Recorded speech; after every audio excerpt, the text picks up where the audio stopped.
All right, let's talk about something anyone who lives in Orange, California knows all too well. You've got tickets to see the Angels or maybe a huge concert at the Honda Center. You're hyped, but then that little knot in your stomach starts to form. You remember the absolute chaos of getting there. Well, today, we're going to break down the smart way to get to Anaheim stadiums so you can actually enjoy the night.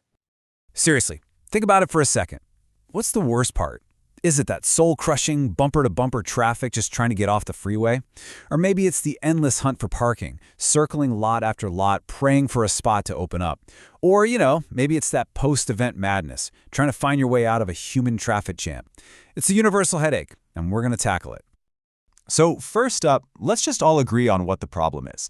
This isn't just a little bit of traffic. It's a full-on, logistical nightmare that can honestly ruin a night you've been looking forward to for weeks. It truly is a universal frustration. On a big event night, the streets around the stadiums just completely transform. This isn't your normal 5 o'clock rush hour. It's like a tidal wave of cars all trying to squeeze into the exact same place at the exact same time. And the real kicker? Sometimes Angel Stadium and the Honda Center have events on the same night. Yeah, the whole area just becomes a parking lot.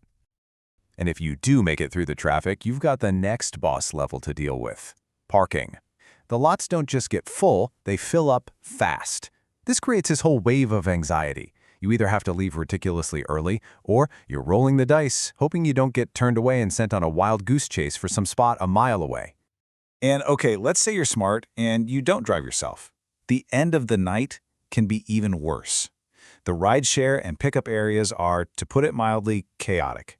You're tired, your ears are ringing, and you're trying to find one specific car in a sea of thousands of other people doing the exact same thing. It is a recipe for pure frustration. So you're thinking, but I live in Orange. Anaheim is right there. And that, my friends, is the trap. You look at Google Maps, and it's a 10-minute drive. Easy, right? Well, on an event night, that short distance is completely, utterly deceiving. This quote right here just nails it. The handful of miles between Orange and the stadiums might as well be a cross-country trip when you've got thousands of cars all jammed together. That feeling of, oh, it's so close, gives you this false sense of security that just melts away the second you hit that wall of traffic. So here's what that trap actually looks like. The usual routes you take, they surge with traffic. What's normally a tiny delay at a traffic light suddenly becomes a 20-minute wait.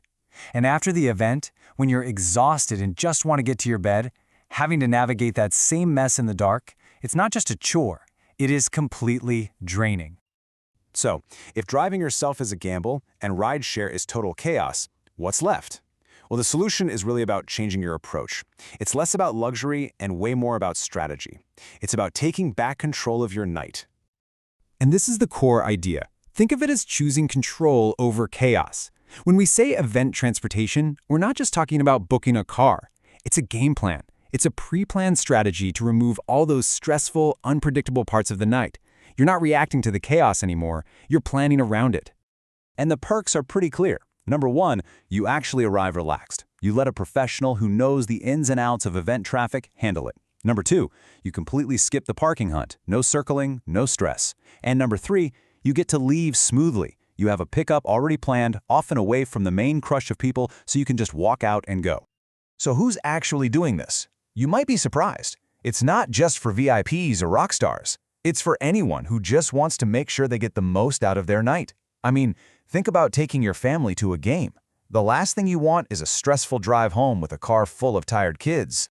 You've got your diehard sports fan who wants to be in their seat for the first pitch, not stuck on the freeway.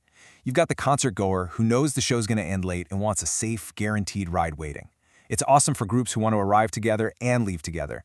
And of course, it's perfect for a special celebration, like a birthday, where you just don't want to deal with any of the hassle. And it's not a one-size-fits-all thing either. The vehicles are matched to what you need. A sedan is perfect for a couple or if you're going solo. An SUV gives you a bit more room and comfort for a small group.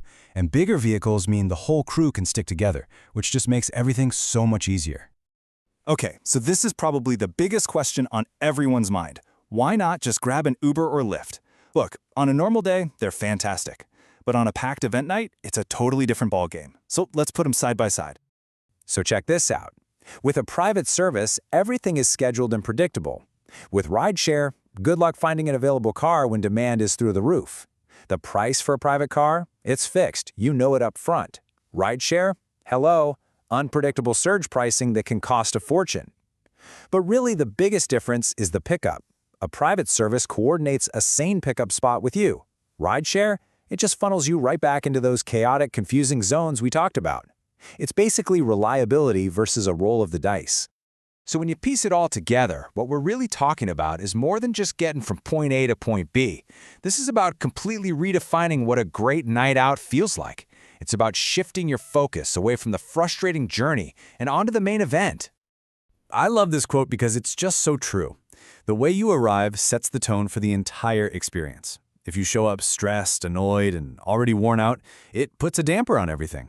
But if you arrive feeling calm, relaxed, and just excited to be there, well, you're starting the night off right. At the end of the day, the takeaway is simple. You bought a ticket to enjoy yourself, right? To see the game, to sing along at the concert. By planning your transportation strategically, you get to put 100% of your energy into enjoying that experience, instead of wasting it on all the logistical nonsense around it.